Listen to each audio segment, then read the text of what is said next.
देश की 10 बड़ी खबरों का देखते हैं नेशनल टॉप 10। महाराष्ट्र के 6,600 करोड़ के बिटकॉइन धोखाधड़ी मामले में सीबीआई ने एक एफआईआर दर्ज की है। आरोपों में घिरे गौरव मेहता को सीबीआई ने तलब किया है। सूत्रों के मुताबिक ईडी ने रायपुर में इस मामले में कथित तौर पर जुड़े गौरव मेहता के कई ठिकानों पर छापेमारी की है। मनी लॉन्ड्रिंग के मामले में छापे पड़े हैं। बीजेपी ने एनसीपी शरद पवार गुट की नेता सुप्रिया सुले और कांग्रेस के नाना पटोले पर भी केस से जुड़े आरोप लगाए हैं।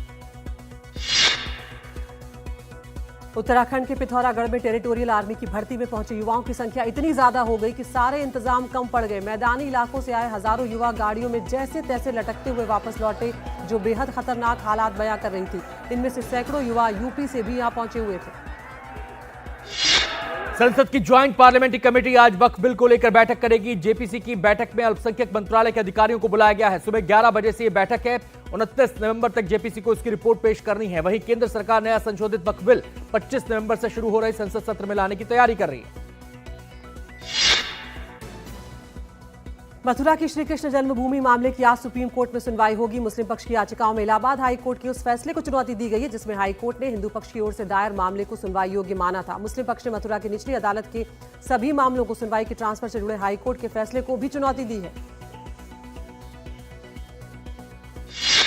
भ्रष्टाचार के एक मामले में कर्नाटक के पूर्व मुख्यमंत्री बीएस येदियुरप्पा की याचिका पर आज सुप्रीम कोर्ट में सुनवाई है। पिछली सुनवाई में कोर्ट ने येदियुरप्पा से अपनी याचिका में कर्नाटक सरकार को पक्षकार बनाने के लिए कहा था और राज्य को नोटिस जारी किया था।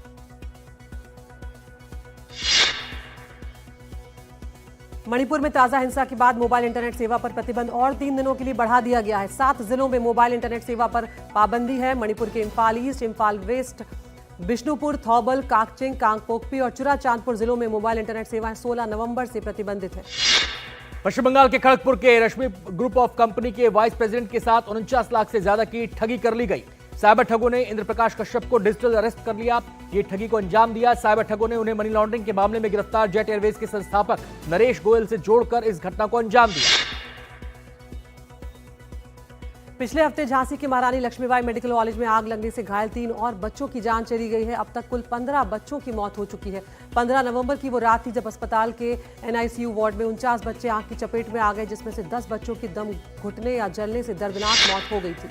सीबीएसई ने 10वीं और 12वीं की बोर्ड परीक्षा के लिए डेटशीट जारी कर दी है। डेटशीट के अनुसार परीक्षाएं 10वीं और 12वीं दोनों की ही परीक्षाएं 15 फरवरी से शुरू होंगी। 10वीं की परीक्षा 18 मार्च और 12वीं की परीक्षा 4 अप्रैल तक चलेगी।